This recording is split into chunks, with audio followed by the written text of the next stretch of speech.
I remember this time about a year after I graduated college, and I was driving home, and there was this storm behind me, this massive, massive storm, these huge, thick black clouds and thunder going on. And I remember I was almost out of gas at this point, and it was also in kind of a hard time in my life, just with my brothers like going off to school, and another one taking a job out of state.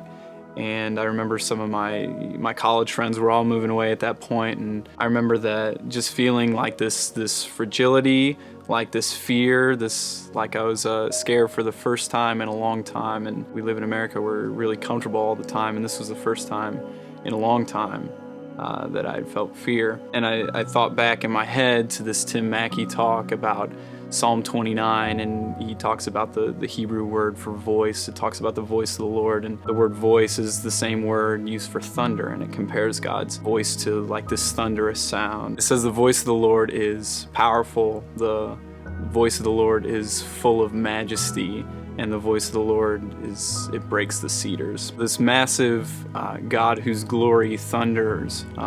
There were these holds on my life of like these feelings of loneliness, these feelings of anxiety. It's crippling, and you start asking questions of yourself like, can I do ministry? You start asking, can I help other people if I can't help myself?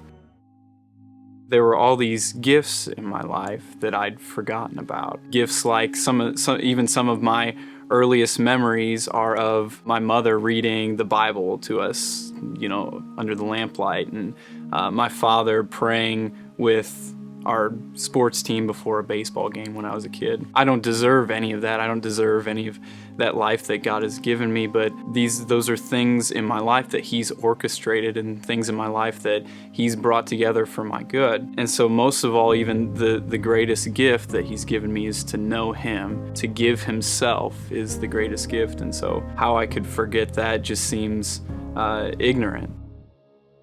Everything is God's, and yet He gives me out of grace. He gives me this body and my talents, even my breath He gives me, and it's by grace. I deserve none of it. Just so many gifts in my life that He's granted, so many graces that He's granted. My relationship with my sister has been a huge grace in my life, the way that we've gotten close, and Matt and Debbie Wansel, the way that they've become like a second set of parents, and they've cared for me. Two grandparents that are my biggest cheerleaders, friends in our church, and just our church family as a whole.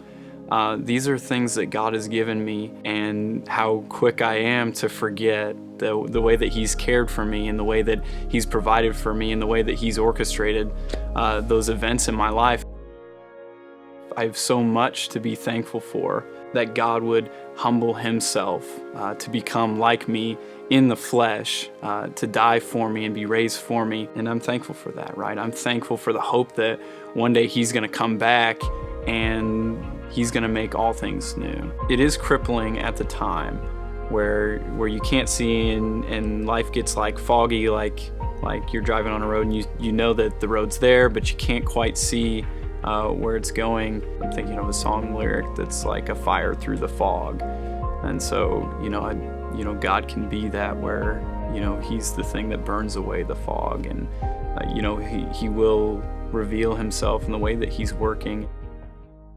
The biggest thing I think that we can do to fight those anxieties and that, an insecure heart, or a lack of gratefulness, or a lack of thanks, I think we can go to the scriptures and see the way that God has worked throughout history, and we can live in community with other Christians, and we'll begin to see more of the way that God is working in our lives, and more of the way that God is orchestrating things for our good. Our perspectives do change, and it's not a night and day thing all the time, but I do think that, as we work out our salvation, and as we see the way that God's working, and we grow in our faith, and we learn to trust Him, we do see more and more things, and we're thankful, and I think that's glorifying to God. That makes God look huge when we're thankful for His gifts. At any moment, I have so much to be thankful for, and how easily I forget that. I'm Nate Brown, and this is my story.